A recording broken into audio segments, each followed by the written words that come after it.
71वीं गाथा पर हमने चर्चा में चालू की और थोड़ी आवाज़ बढ़ा ना, पंखे बहुत हो गए।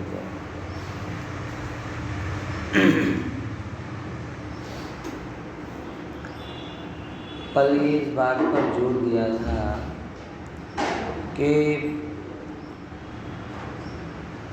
ज्ञान ही सब जीवों को मुक्ति का कारण है और अज्ञान भाव ही बंध का कारण है। ये नियम इसलिए क्योंकि हमारे पास अगर गहराई से देखा जाए, बांधने और छूटने दोनों में, जैसे कहे ना, कोई व्यक्ति हो, माताओं बहनों का बहुत प्रसिद्ध वाक्य होता है, अब घर में एक लेडीज क्या क्या करे है क्या, मैं ये करे, बच्चों का ध्यान रखे, घर को संभाले, कि तुम्हारे बैंक के चेक भरने जाए, कि ये करे कि वो करे, ऐसा हो तो एक 24 घंटे की मेड रख लो तो वो सब काम हो जाए, बराबर। जैसे माता बहनों का एक प्रसिद्ध वाक्य रहता है ना, उलाहना रूप में, बराबर। क्योंकि कोई दूसरा होता तो उससे करवा लेते, दूसरा है नहीं तो क्या क्या करें। अब इसको सिद्धांत पे लगाओ, आत्मा में ज्ञान के पास और है क्या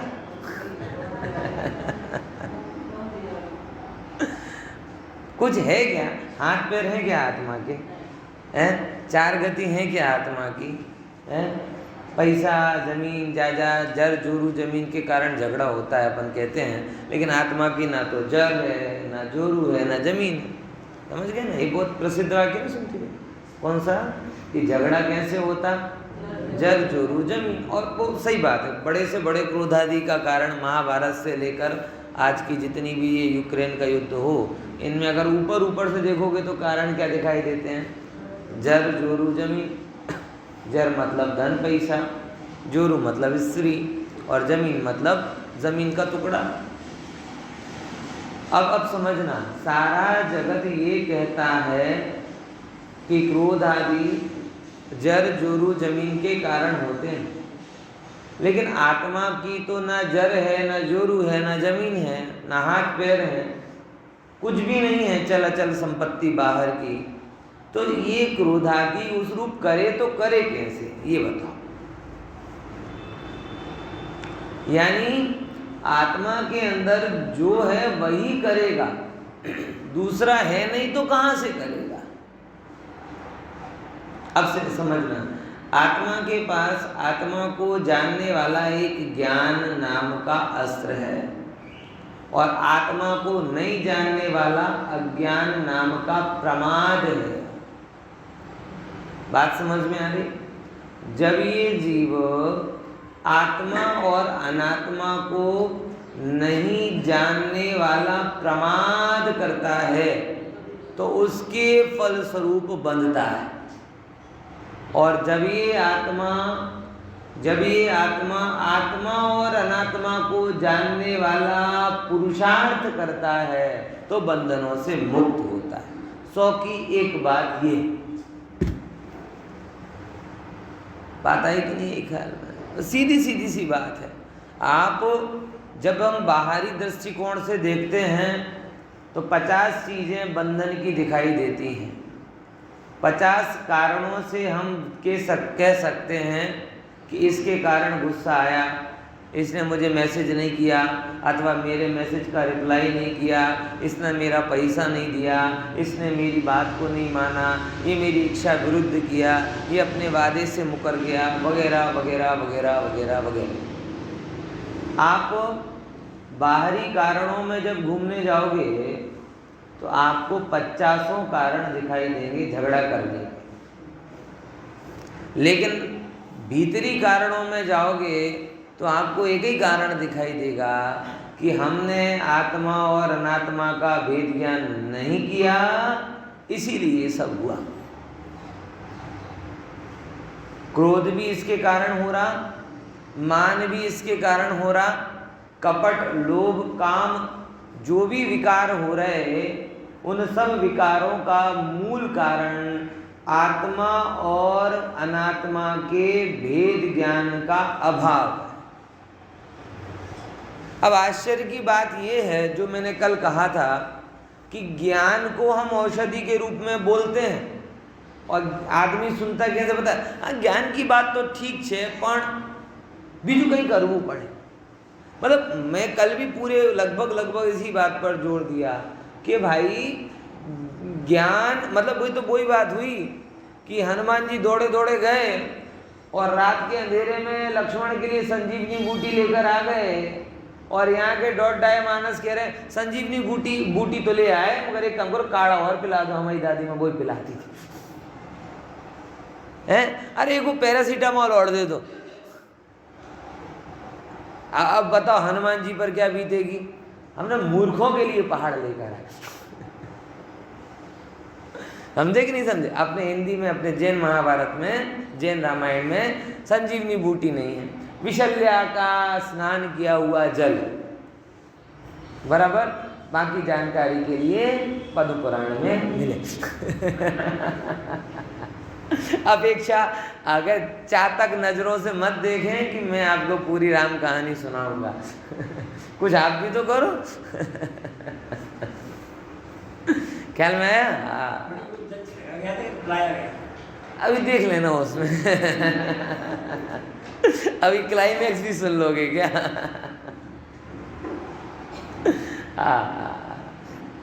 ख्याल में आया है? तो मान के चलो इतना अमृत परमौषधि कोई लेकर आए, सर्वौषधि कोई लेकर आए जो सर्व रोगों का समाधान करने वाली है, लेकिन मूर्खों के बीच में वो भी लेकर आओ तो ये तो ठीक है। संजीवनी बूटी तो आ गई, अमर क्या कहते हैं अमृत तो मिल गया, मगर ये और कर लो। मूर्ख हो, घर में कल्प वृक्ष उगाया लग गया, ठीक है कल्प वृक्ष तो लग गया, मगर थोड़ी अपना जो बाप दादे का जो दूध बेचने का धंधा है वो तो चालू रखो। मूर्ख।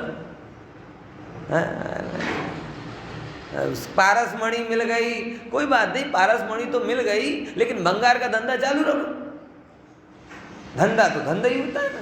अरे धंधा धंधा होता है बराबर है, लेकिन धंधा उनके लिए होता है कि जिन्हें पारस मणि नहीं मिली, जिन्हें कल्प वृक्ष नहीं मिला है, जिन्हें अमृत नहीं मिला, जिन्हें संजीवनी नहीं मिली, जिन्हें ये मिल गई हो वो अपनी दरिद्रता का अनुभव नहीं करते, अपने रोग का अनुभव नहीं करते, अपनी विपन्नता का अनुभव नहीं करते। वो जीव तो अमृत को पा जाते हैं, आरोग्य को पा जाते हैं, समृद्धता को पा जाते हैं। वो डरते नहीं। और जो इनको पाकर के भी ये कहे कि नहीं नहीं ज्ञान तो ठीक है, ज्ञान तो सब समाधान कर ही देता है, लेकिन गुस्सा आए तो ठंडा पानी पी लेना चाहिए, बोले तू मूर्ख। अरे तू ज्ञान के अमृत को पिएगा तो गुस्सा आएगा ही नहीं ना। थोड़ું એને પણ સંભળવું જોઈએ ना, બધું જ હું જ્ઞાનનો અમૃત પીવું, એને પણ થોડું પીવડાવ तो હું तो બધાને પીવડાવું। खुद आचार्य देव ने कहाँ बाकी रखा सबको है। लेकिन प्रश्न ये होना चाहिए कि हम क्रोध को रोग जान रहे कि नहीं जान रहे। प्रश्न ये होगा तो कभी आप ये ब्लेम नहीं कीजिए। बहुत बड़ी समस्या है जब भी किसी को समझाने जाओ, बराबर, जैसे छोटे भाई और बड़े भाई तो बैठे ना, बराबर, तो बेटा तने शू सांभळવું પડે बार बार, ये तो नानो है, ये तो नानी है, तू मोटो, तू समझी जा। ये सब मोटे जितने भी होते ना इसी डिप्रेशन में रहते बेचारे। सारी सिखामणें किसको मिलती? ये तो नाना तो बेनिफिट ऑफ डाउट लेके चला जाता है। ये समझ तो नहीं। क्या मेरे घर में भी यही होता है। वैसे अकड़ा ही ने बोले थे मैं ही सब करूं, वो कुछ नहीं करे, उसे डांटनी भी नहीं पड़ती, मार भी नहीं पड़ती, समझाता भी कोई, सब मुझे है। નાનો છે કે બધું માફ, ગુના માફ. પછી મગજ જાય કે નહીં? આમ હવે સમજો, આ તો દ્રષ્ટાંત, હા, સાચી વાત નથી કહેતો. હા, પછી હવે જો, જેવી રીતે આપણે એમ જગતમાં કરવા જઈએ ને, કોઈ समझाए किसी को ऐसा मत करो, ऐसा मत करो, तो बार बार एक व्यक्ति यही कहते हैं, अच्छा सब ज्ञान की बात हमें ही है ना. जो दूसरा झगड़ा कर रहा है, मान कर रहा है, उसके लिए कोई उपदेश नहीं. उपदेश तो सबके लिए है. उसकी तीव्र कषाय से लिए वो सुनता नहीं, और तेरी मंद कषाय से लिए तू सुनता. एक बात. अब दूसरे नंबर का प्रश्न ये है, बड़ी महत्वपूर्ण बात, कि तुझे कोहिनूर मिले तो क्या हम ऐसे कहकर कोहिनूर को छोड़ देंगे कि जब तक सबको कोहिनूर नहीं मिलेगा तब तक हम कोहिनूर नहीं लेंगे. कौन मरेगा करोड़पति में, तुझे करोड़ों रुपए का चेक मिले तो क्या ये कहकर चेक छोड़ दोगे कि जब तक सबको नहीं मिलेगा तब तक हम नहीं, और सबसे पहले मेरे शत्रु को दो,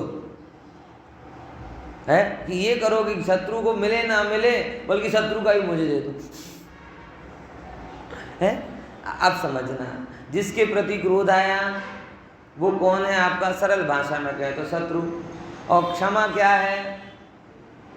क्षमा क्या है? अमृत. अब आपको अमृत मिल रहा है, ज्ञान का अमृत मिल रहा है, तो ये कैसी जिद है कि जब तक वो ज्ञान के अमृत को नहीं पिएगा तब तक मैं नहीं पीऊंगा? है, नहीं लगती विचित्रता?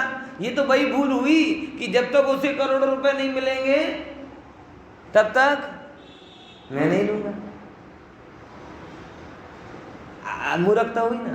अगर आपने उसको आत्मा समझा तो क्रोध का प्रश्न नहीं, और अगर आपने उसको शत्रु समझा तो क्षमा वो प्राप्त करे, ये अपेक्षा व्यर्थ है. क्षमा अमृत है, क्षमा रत्न है. ज्ञान से प्राप्त क्षमा तो स्वभाव है, और वो मुझे मिल रही है तो मैं क्यों छोड़ूं? उसे नहीं मिल रही तो उसकी समस्या. ये बात आपको जच रही कि नहीं जच रही? बोलो भैया, सुनी? थोड़ी सी पहले से समझ लेना. जच रही कि अगर क्रोध क्षमा मेरा स्वभाव है और ज्ञान से प्राप्त क्षमा है, उसमें आश्चर्य की बात नहीं. और ये क्रोध अकेले का नहीं बोला, ये सब में लगाना. मान के विरुद्ध मृदुता, कपट के विरुद्ध सरलता, लोभ के विरुद्ध क्या कहते हैं, निर्लोभीपना, सत्य के विरुद्ध, ये अगर मेरे ज्ञान से प्राप्त हैं तो स्वभाव है. और अगर ये मुझे मिल रहा है तो ये अपेक्षा रखना कि मैं मेरी क्षमा को छोड़ दूंगा. क्यों? क्योंकि वो क्षमा धारण नहीं कर रहा.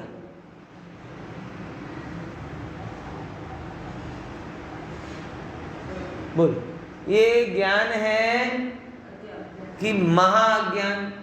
मतलब तुम्हें उसकी कदर नहीं है. करोड़ रुपए तुमने छोड़े थे क्या कि भाई वो करोड़ रुपए नहीं मिलेंगे जब तक मेरे शत्रु को, तब तक मैं भी नहीं लूंगा. बल्कि वहां तो ये भाव, वो ले या ना ले, उसका मैं नहीं ले रहा, लेकिन मेरा तो मैं लेकर. क्षमा आदि भावों को जब आप रत्न की भांति समझोगे और क्रोधादि भावों को जब आप रोग की भांति समझोगे, तब आप दूसरे क्षमा धारण करें ये अपेक्षा नहीं रखोगे. गुस्से में बार बार यही होता ना, पहले उसे शांत कराओ तब मैं शांत होऊंगा, नहीं तो बोलो. अब जो समझाने वाले हैं ना, उनकी बड़ी समस्या. और पंडितों को ऐसा डिपार्टमेंट कई बार आता है. अब दोनों तपे हुए, उससे कहने जाते वो शांत नहीं हो रहा, उससे कहने जा रहा है वो शांत नहीं हो रहा. मैं दोनों को बुलाओ. समझ में आया? क्या करो? दोनों को बुलाओ, अब बात करो. भाई तुम्हारी क्या समस्या है, तुम्हारी क्या समस्या है, सुनना है तो समाधान ये है. अब वो ये अगर मतलब बात वही है ना, क्रोध रोग नहीं लगता, विकार रोग नहीं लगते, क्षमा उपाय नहीं लगता. और जैसे अगर क्रोधादि विकार रोग लगते तो जैसे बने वैसे उसके समाधान का विचार करता. लेकिन क्रोध करना रोग नहीं लगता, क्रोध करना संतोष लगता है। गुस्सा कर लिया, હા સાહેબ થોડુંક શું મનમાં ઘણી વખત નથી થતું આપણે એવો, કોઈને કંઈક કહેવું હોય, સંભળાવવું હોય, બરાબર, અને કહેવાનો રહી જાય તો બીજી વાર ઝઘડો કરે અને જૂનો અકાઉન્ટ ક્લિયર કરે, અને જ્યાં સુધી ક્લિયર ના કરે ત્યાં સુધી ગેસ બને પેટમાં।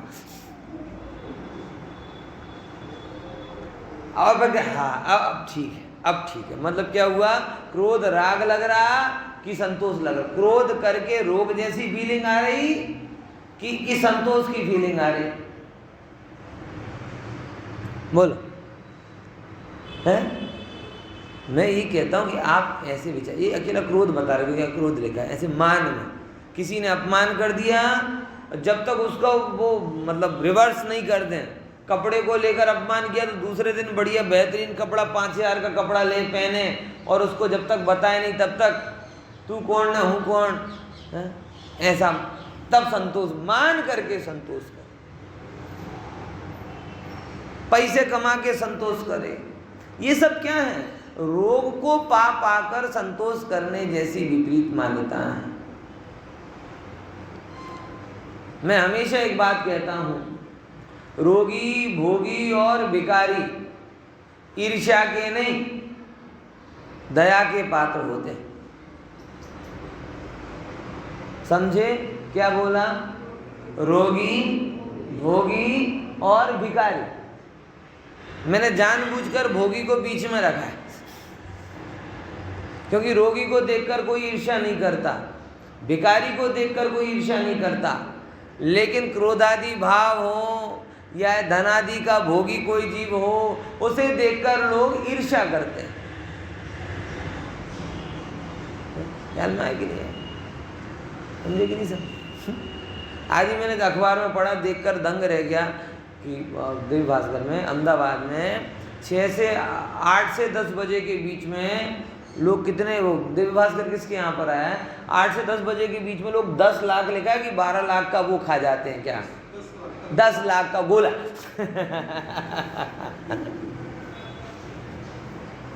है?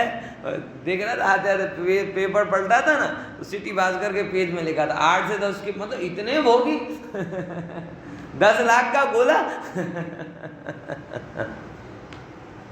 अब जी देखो, ऐसे देखकर उसे ईर्ष्या दया आनी चाहिए कि देखो, अब ज्ञानी तो ये विचार करे, ओ हो आत्मा में अब अपने कोई विचार भी नहीं आता है तो समाधान के रूप में नहीं आता, हंसी या उपचार के रूप में आता है, लेकिन ज्ञानी इसे सत्य के रूप में विचारते हैं। कैसे कि ओहो ये जीव अपने कषायों के ताप को समझता नहीं और बाहर के ताप को ताप समझता है, इसलिए बाहर के ताप को मिटाने के लिए शीतल वस्तु सेवन करता है, लेकिन कसायों के ताप को मिटाने के लिए ज्ञान की परम शीतलता का वेदन नहीं करता। 10 लाख पानी में डाल करके भी गरम गरम ही रहता है, और ज्ञानी 10 पैसे नहीं खर्च करते तो भी ठंडे के ठंडे ही रहते। है कि नहीं बात? समझ, ये है बात कि आप उस ज्ञान को समाधान समझो। ये जो मैंने लास्ट लाइन बोली ना, ये कथन नहीं है, आप समझो। कहने के रूप में तो हमने बहुत समझ लिया, कह दिया कि भाई ज्ञान ऐसा है ज्ञान, लेकिन इसे सत्य के रूप में स्वीकार नहीं किया। इसीलिए भूख मिटाने के लिए भोजन, प्यास मिटाने के लिए पानी, निर्धनता मिटाने के लिए धन, क्रोध आदि कषाय के विरुद्ध बीजी क्रोध आदि कषाय, कहीं पर भी हम ज्ञान के ऑप्शन को खड़ा करते नहीं। ये यहां बता रहे भाई तू समझ समझ समझ, आत्मा को अज्ञान जानने नहीं जानने रूप प्रमाद के कारण तू बनता है, और आत्मा को जानने वाले पुरुषार्थ के कारण तू छूटता है। 2 के अलावा बाकी सब बातें व्यवहार हैं। इसीलिए क्लियर कट निर्णय करो। और एक बहुत सुंदर सूत्र यहाँ पे टीकाकार कहते हैं, बहुत बढ़िया लाइन, एक लाइन पढ़ो ऊपर, मतलब संस्कृत में जो मजा आएगा ना वो आपको उसमें मजा नहीं आएगा। यह किल स्वभाव मात्र वस्तु स्वस्य भवनम तू स्वभावा। क्या बोला? बड़ी शानदार बात बोली कि जगत में वस्तु क्या है, वस्तु क्या है, 132 132। वस्तु क्या है? स्वभाव मात्र वस्तु, स्वभाव के अलावा जो भी है सो अवस्तु। ख्याल में आया? अब जरा इस पर थोड़ा विचार करो। स्वभाव मात्र वस्तु है और स्वभाव नहीं है वो सब है? अब कोई ऐसा कहे कि जो आकाश में फूल लगते तो उन फूलों से मैं तुम्हारा पूरा घर सजा देता, तो भाई जमीन पे जाओ है, विचार करके देखो है? जो घोड़े के पैर होते ऊपर होते तो उस ऐसे घोड़े पे बिठा के मैं तुझे दुनिया घुमा देता। समझ में आया कि नहीं है? सोने में सुगंध होती है तो मैं उस सोने के फूलों का बगीचा बना देता। क्या क्या कहना चाह रहा हूँ पंडित जी, होश में तो हो कि नहीं है? पूरे होश में बात कर रहा हूँ। अरे ऐसी बातों को तो श्रृंगार में भी हंसी का कारण माना जाता है। मैं तो साहित्य का विद्यार्थी हूँ ना, तो वहाँ तो बहुत श्रृंगार के प्रसंग आते हैं, लेकिन ऐसी उपमाएं तो वहाँ पे भी नहीं मिलती। मतलब जो टोटली कल्पना में जीते हैं ऐसे कभी भी ऐसी सर धड़ माथा वगैरह की कल्पना करते नहीं। उनकी भी कल्पना की एक सीमा होती। यहाँ आचार्य आपको बता रहे हैं कि सत्य क्या है और कल्पना क्या है। स्वभाव मात्र वस्तु सत्य है और उसके अलावा बाकी सब कुछ कल्पना अवस्तु। अब देखो, मैं स्वभाव से ज्ञानमयी शरीरमयी हूं नहीं, मैं स्वभाव से आनंदमयी क्रोधमयी हूं नहीं। जिसे जिसे मैं देखता हूं वस्तु कैसी है, वो भी ज्ञानमयी, वो भी आनंदमयी। यानी ज्ञानियों को सर्वत्र स्वभाव स्वभाव स्वभाव ही दिखाई देता है, पर्याय और संयोग दिखाई देते नहीं। क्यों?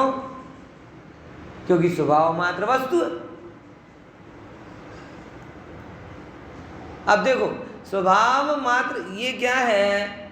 ये सोना है, चांदी है, लोहा ना, ये स्वभाव नहीं है, पुद्गल है। ये क्या है? पुरुष है, स्त्री है, युवा है, वृद्ध है, क्या है ना, चैतन्य वस्तु है। बोले पार्टनर, वो पार्टनर है ना, वो पुद्गल वस्तु है। पार्टनर मतलब जिसे घर छोड़कर आए वो पार्टनर नहीं, या साथ में लेकर आए वो पार्टनर नहीं, जो सदा साथ रहता है वो पार्टनर। समझ में आया कि नहीं आया? काय का पार्ट? हाँ, तो स्वभाव मात्र वस्तु है और जो इसका साथी शरीर वो अन्य रूप वस्तु है, और दोनों को मिलकर कोई अवस्था बनती है। बोले दो मिलकर एक बन जाए, ऐसी कोई व्यवस्था जगत में है ही नहीं। ओ हो, अब विचारना, दो मिलकर एक हो जाएं ऐसी जगत में कोई व्यवस्था नहीं है, तो भी दो द्रव्यों की एक मूली जुली पर्याय हमें अनंत काल से संसार में रखड़ा रही। नहीं लगता घोटाला? वो कल्पनाएं जो मैंने कही थी कितनी निराधार आपको लगी, क्योंकि जो होता नहीं उसके बारे में क्यों बात करें।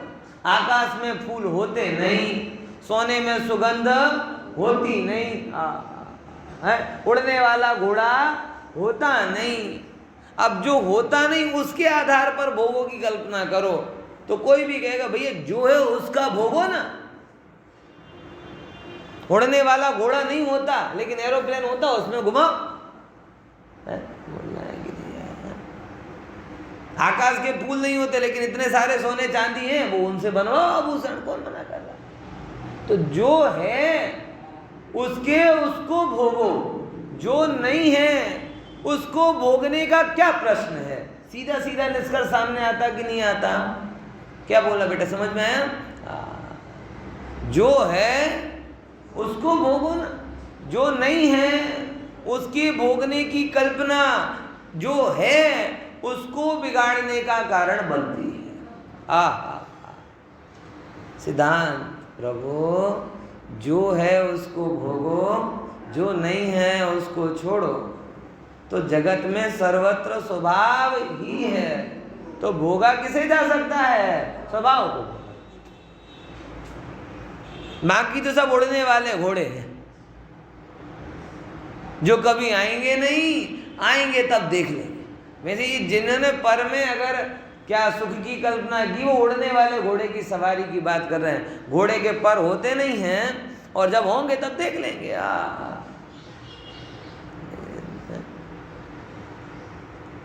बाकी सारे जगत में यही व्यवहार चल रहा है। एक राजा था, उसका एक वजीर था। वो वजीर बहुत बढ़िया था, लेकिन था तो इंसान ही, कुछ गलती हो गई, और गलती हो गई तो उसे मृत्यु दंड दिया। तो वो बड़ा दुखी था मरने के पहले।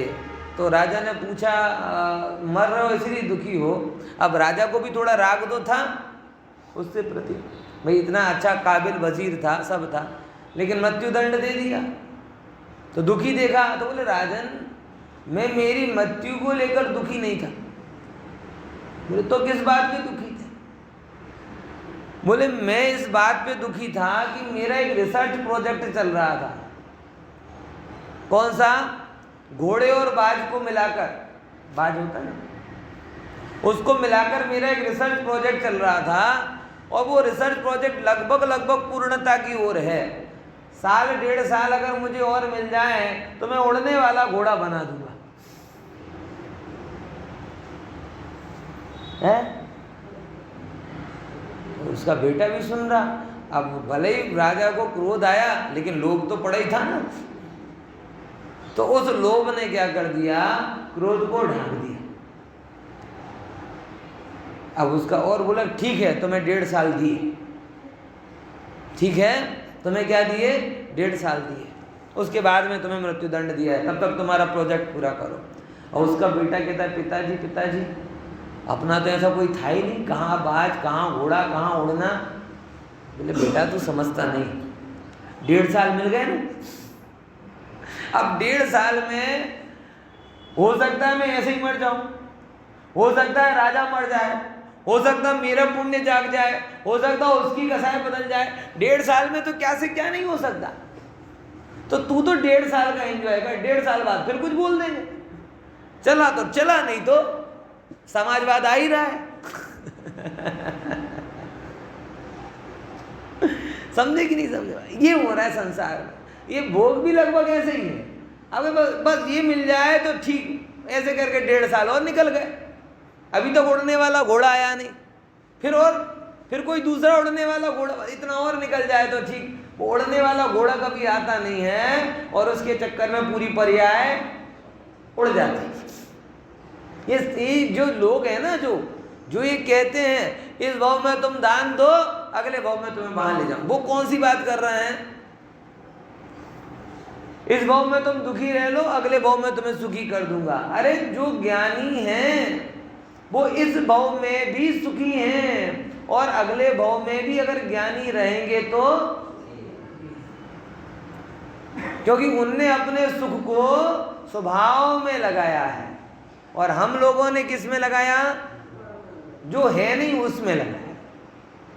बात समझ में आई कि नहीं आई? 2 द्रव्य मिलकर कभी एक होते नहीं, एक द्रव्य कभी 2 रूप होता नहीं, आत्मा स्वभाव को कभी छोड़ता नहीं, परभाव को कभी ग्रहण करता नहीं। 2 भिन्न भिन्न स्वभाव मिलकर, गधे और घोड़े मिलकर खच्चर हो जाएं, ऐसा कभी होता नहीं। ये बिल्कुल कह ना कि भगवान की वाणी के अफर सिद्धांत हैं। जो काल रहित, समय रहित, क्षेत्र रहित, हर जगह से रहित यूनिवर्सल सिद्धांत है। इनमें काल दोष नहीं लगता, इसमें पंचम काल छठम काल नहीं आता, इसमें भरत क्षेत्र, ऐरावत क्षेत्र, विदेह क्षेत्र नहीं आता।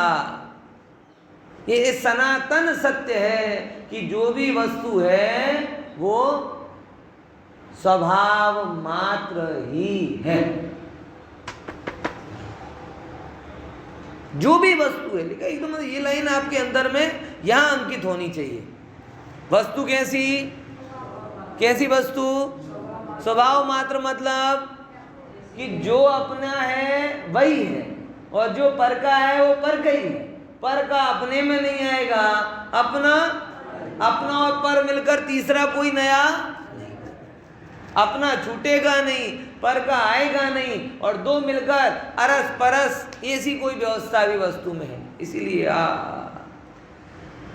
जो है नहीं ऐसी असमान जाति पर्याय में भोगों की कल्पना करके सुख की कल्पना करना वो मूल, और जो है ऐसी सनातन स्वभाव में सुख की कल्पना नहीं, सुख की सत्ता का स्वीकार करके उसका अनुभव करना वो सत्य। क्या बोला? गहरी बात है भाई साहब। जो है नहीं ऐसी है नहीं शब्द बोल रहा हूं, है नहीं शब्द बोल रहा हूं। मनुष्यपना है नहीं, पुरुषपना है नहीं, अमीरपना गरीबपना है नहीं, स्त्रीपना परिवारपना है सब नहीं। मैं ही कह रहा हूं, आप तो बोल ही नहीं रहे। बोले पंडित जी आप बोलने का मौका ही नहीं देते। इंग्लिश में होता है ना, साइलेंट वर्ड होता है। चलो कभी मैं वायलेंट हो जाऊं तो आप लोग साइलेंटली तो ये बोलते ही जाना। समझ में आया क्या? कि जो ये बहुत गहरा शब्द है, ये समय सार को भरत का भगवान बोला गया, इसके लिए बोला गया क्योंकि इसमें भगवान जैसे काल रहित, क्षेत्र रहित, कहना कि यूनिवर्सल सत्य कहते हैं, सर्वव्यापी सत्य कहते हैं, ऐसी ये बात है। बाकी सब जगह व्यवहार चल रहा है। आप समझना, मनुष्यपना है नहीं, पुरुषपना स्त्रीपना है नहीं, स्त्री परिवारपना है नहीं, धन मकान दुकानपना है नहीं, पद पदवी प्रतिष्ठापना है नहीं। ओ जो है ही नहीं, जो हुआ नहीं, जिसने छुआ नहीं, जो छुएगा नहीं, ऐसी पर्यायों में सुख मानकर जो है हाजरा हजूर त्रिकाली चैतन्य प्रभु, उसकी तरफ पीठ करके बैठा है। याद कर स्वभाव मात्र में वस्तु, याद कर। इसीलिए जो ज्ञानियों ने जो नहीं है उसमें सुख की कल्पना को हटाकर जो है जिसमें सुख की कल्पना नहीं, जो सुख से भरा हुआ है, जिसका अस्तित्व सुखमय है, ऐसी चैतन्य वस्तु में सुख का अनुभव करके अनंत दुखों का अभाव कर दे। कल ज्ञानमयी सिद्धि किया था, आज आनंदमयी सिद्ध कर रहे हैं, क्योंकि सुख है ही ऐसा। मैं ज्ञानानंदमयी, भक्ति में भी आया ना, मैं ज्ञान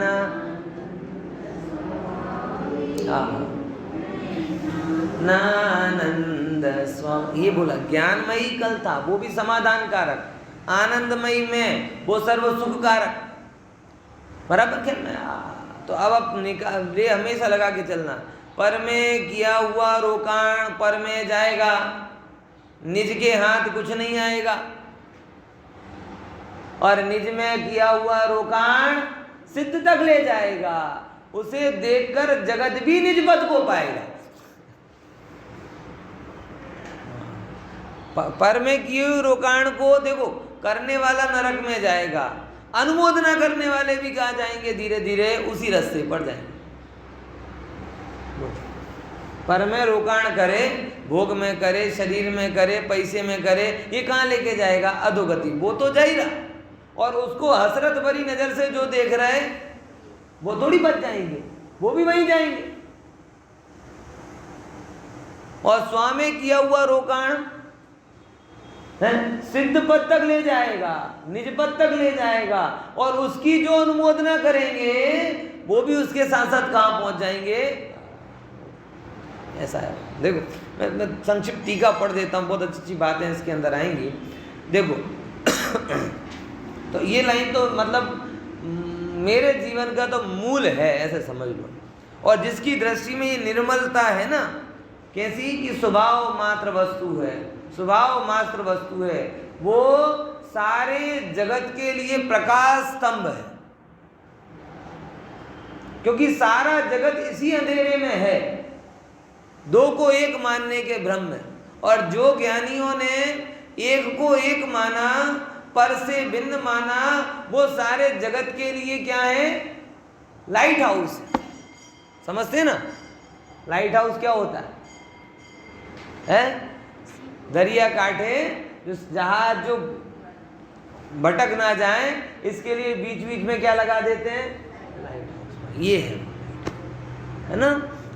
देखो, અને સ્વાનુભવન તે સ્વભાવ છે। હવે શું સ્વાનુભવન, જો આગળ હું વાંચું છું ટીકા અને અમુક પોઈન્ટ આઉટ કરવું છે, એની ઉપર ચર્ચા કરીશ।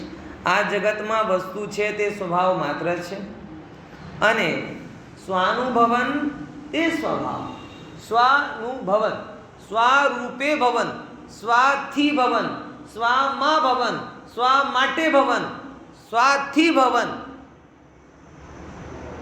એટલે બધી જગ્યા સ્વરૂપે જે કંઈ પણ થઈ રહ્યો છે, છ કારક અભિન્ન રીતે, એ બધું શું છે, स्वभाव। मतलब ये जहाँ स्वयं को स्वयं के द्वारा, स्वयं के लिए, स्वयं से, स्वयं में माना जाता है, जाना जाता है, होता है, वो क्या कहलाता है,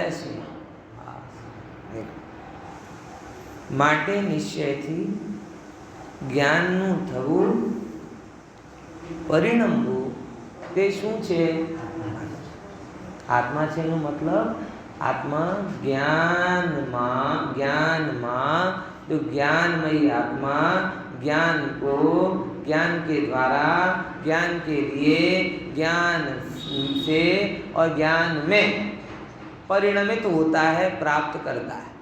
पर को परिणमित होता नहीं, पर को प्राप्त। અને હવે જો ક્રોધાદિનું થવું, પરિણમવું, તે ક્રોધાદि છે। आत्मा अपने काम को नहीं करे तब तो दूसरे को करे। घनपिंड यही बोला जाता है, घन में काट नहीं लगता, घन में काट नहीं लगता। जो घन नहीं होता उसमें काट लग जाता है, क्योंकि जो अपने में कमजोर होता है उसको दूसरा पकड़ता है, जो अपने में मजबूत हो उसे दूसरा कहाँ से पकड़ेगा। आई कि नहीं ये बात समझ?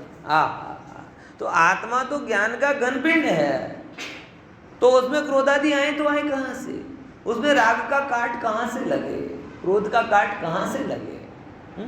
जगह होती तो आते।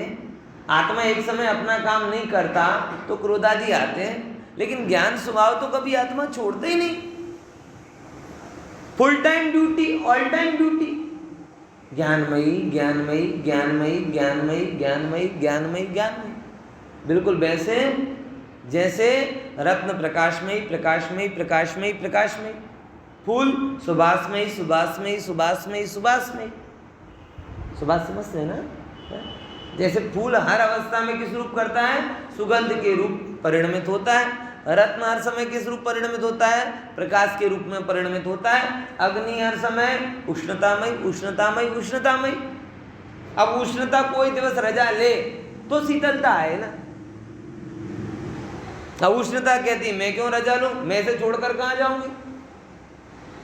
और शीतलता कहती है जब तक उष्णता रहेगी तब तक मैं आऊंगी नहीं। तो कुल मिला के अग्नि कैसी रहती है, ऐसे ज्ञान के आत्मा कैसा रहता है, ज्ञान में। तो ज्ञानमयी जब छोड़कर जाए तब क्रोधादीपना आए, लेकिन ज्ञान कहता है कि ज्ञानमयी में छोड़कर जाऊंगी तो निराधार हो जाऊंगी, अनाथ हो जाऊंगी, बेसहारा हो जाऊंगी। मैं ज्ञानमयी स्वभाव क्यों छोड़ूं, यानी ज्ञानमयी परिणति आत्मा को छोड़ती नहीं। और जब ज्ञानमयी परिणति छोड़कर जाती नहीं तो अज्ञानता आए कहां से है? विचार करके देखो। मूर्खों के बीच में आप बैठ जाओगे तुरंत आपको लगेगा अरे मैं बड़ा ज्ञानी, बड़ा ज्ञानी। भाई यहाँ कह रहे जो जो देव और आत्मा की भिन्नता को जानने वाले हैं वो ये कह रहे ओहो ज्ञानमयी स्वभाव जब छोड़कर जाए तब अज्ञानमयी स्वभाव आए। ज्ञान कभी रजा लेता नहीं, मतलब अज्ञान कभी आता। बोले संसार उसे मैं नहीं जानता, है ही नहीं, क्योंकि जो ज्ञान में जम गए उनके लिए संसार नहीं है। उपजे मोह विकल्प थी समस्त आसंसार, ज्ञान कला पर काशते विलय थता। तुमने गलत समझा है, तुमने संसार 4 गति को समझा है, तुमने संसार 84 लाख योनियों को समझा है। प्रभु अज्ञानता संसार है और अज्ञानता का विरोधी तो ज्ञान है। अज्ञानता संसार है, तुमने पाप को संसार समझा, इसलिए पाप को मिटाने, पाप असंख्यात प्रकार के, तो पाप को मिटाने वाली क्रिया कितने प्रकार की हो जाएंगी, वो भी असंख्यात प्रकार की। अब असंख्यात प्रकार की करने जाओगे तो कितना ही करने जाओगे, कुछ ना कुछ तो छूटेगा ही छूटेगा। लॉजिक समझ में आ रहा कि नहीं आ रहा? सारा जगत ऐसा कहता है, जैसे श्वेतांबर आदि में क्या है संसार भैया, 6 घर में रहो, 6 गाय की हिंसा हो रही है, वो संसार है। साधु बन गए, 6 गाय की हिंसा उनके हिसाब से छूट गई, अब संसार ही नहीं रहे हैं। यही होता है ना, व्यापार कर रहे, क्रोधादि हो रहे, वो क्रोधादि भाव संसार, वो क्या कहते हैं, ये धन संसार है, परिग्रह संसार है। नहीं भाई साहब, पाप संसार नहीं, अज्ञान संसार। क्योंकि अगर पाप संसार होता तो पुण्य मोक्ष हो जाता,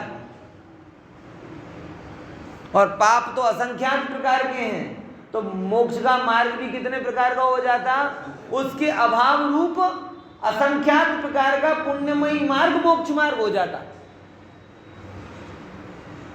और असंख्यात मतलब आप एक पर्याय में कितने भी करने जाओ तो भी कितनी ही चीजें तो छूटेंगी ही छूटेंगी।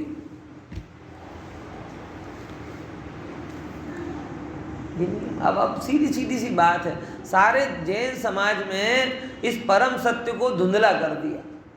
पाप संसार, पाप संसार, और पाप छोड़ो, पाप छोड़ो, पाप छोड़ो, पाप छोड़ के दीक्षा ले लो।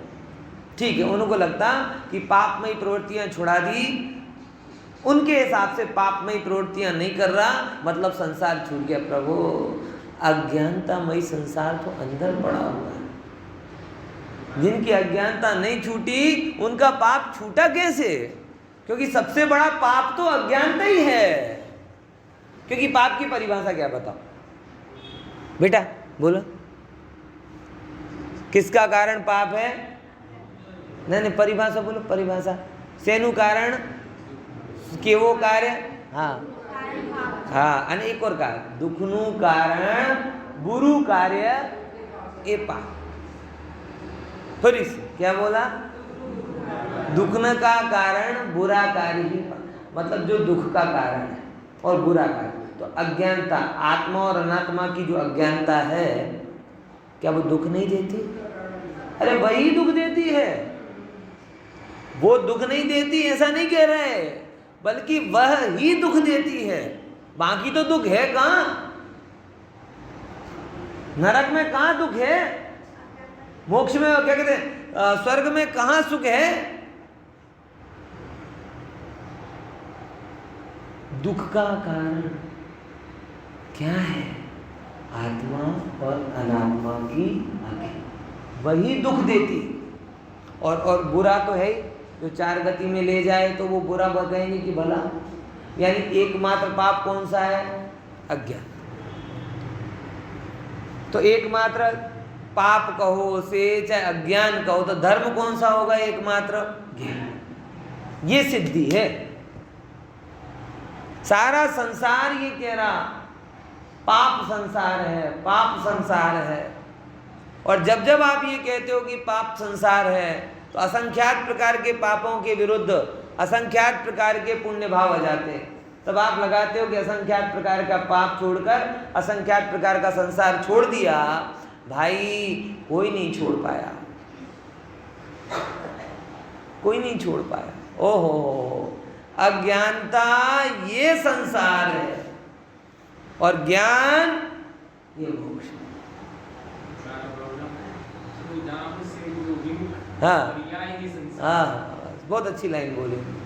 हाँ, जो चैतन्य प्रभु जिसकी दृष्टि, जिसकी लीनता, जिसका अनुभवन अनंत संसार को चकनाचूर कर देता है, उस चैतन्य प्रभु के प्रति पीठ कर कर बैठोगे और अपने आप को धर्मात्मा कहोगे, मूढ़ता की पराकाष्ठा है। समझ में आया कि नहीं? जिसकी मतलब क्या ना, ये होते ना ओरिजिनल की कॉपी कर करके ये लोग होते हैं। अमिताभ बच्चन हो बराबर, वो तो करोड़ों लेता हो, लेकिन डुप्लीकेट आ जाते ना कई बार, उसकी कॉपी कर करके भी शादी विवाह में पहुंचते हैं, 1000, 10,000, 5,000 रुपए लेके चले जाते हैं। ऐसा मैंने देखा, एक जगह पे गया था, डुप्लीकेट अमिताभ बच्चन बुलाए थे शादी में। क्या करता था, अमिताभ बच्चन की जैसी एक्टिंग करे। अब अमिताभ बच्चन तो करोड़ों लेकर आ जाए और ये 5-10 हज़ार में सुलझ लेते। तो जिसकी कॉपी कर करके ये लोग 5-10 हज़ार कमा रहे हैं, अब उस कॉपी के चक्कर में तुम ओरिजिनल को भूल जाओ। ये सुपरिणति क्या है? यहां तो ओरिजिनल का जेरोक्स भी नहीं कह सकते, क्योंकि ओरिजिनल निर्मल है, वो जेरोक्स में आता नहीं। ये तो आछी जेरोक्स और क्लियर जेरोक्स है, ओरिजिनल तो है ही नहीं। सारा संसार उल्टा पड़ा हुआ है, क्या कहें। अज्ञानता ये संसार है और ज्ञान ये मोक्ष। सारा जगत उल्टा पड़ा रहा। पाप संसार है और पुण्य मोक्ष है, इसलिए पाप छोड़कर पुण्य में आ जाओ, बस मोक्ष हो जाएगा। भाई कहां तक गाओगे, किसे पाओगे? बता रहे, देखो बहुत गहराई से समझना। पर के प्रति लीनता, पर की रमणता का भाव, वो ही पाप है, वो ही दुख का कारण है। देखो क्या कहते हैं, क्रोध ज्ञान ज्ञान रूप होता है, अज्ञान रूप नहीं होता। जो હું આખો વાંચી દઉં। કારણ કે જ્ઞાનના થવામાં જેમ જ્ઞાન થતું માલુમ પડે છે, તેમ ક્રોધાદિ પણ થતા માલુમ પડતા નથી। અને ક્રોધાદિનું થવું જે પરિણો તે જ્ઞાનનું થવું પરિણમવું નથી।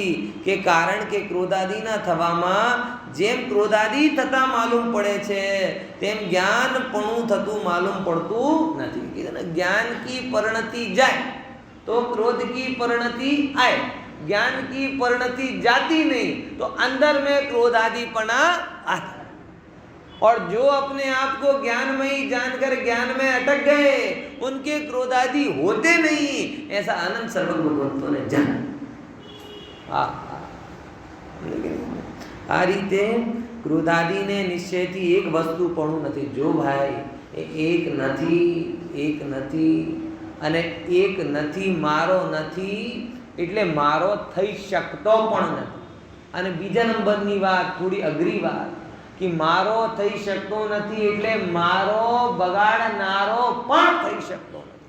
बोले क्रोध मेरा नहीं, मेरे में होता नहीं, लेकिन मेरा बिगाड़ तो करता ना। प्रभु अज्ञानमयी भावों में रुक करके तू स्वयं का बिगाड़ करता है, क्रोधादि भावों में बिगाड़ करने की ताकत नहीं। ये लगभग वैसे ही है कि यहाँ बढ़िया तेरा शीतल कमरा है ना, एसी वाला वातानुकूलित, और तू यहाँ तो खड़ा रहे नहीं और 45 डिग्री में रोड पर खड़ा हो जाए, फिर गिनाए कि देखो गर्मी ने मेरे पैर में छाले कर दिए, गर्मी ने मुझे पसीना पसीना कर दिया, गर्मी ने मुझे दुर्गंधित कर दिया, तो क्या बोलोगे उसको? गर्मी ने किया। अरे गर्मी उनके लिए घर नहीं है जिनके लिए, जिनके पास चैतन्य की शरण है उनके पास संसार का ताप नहीं।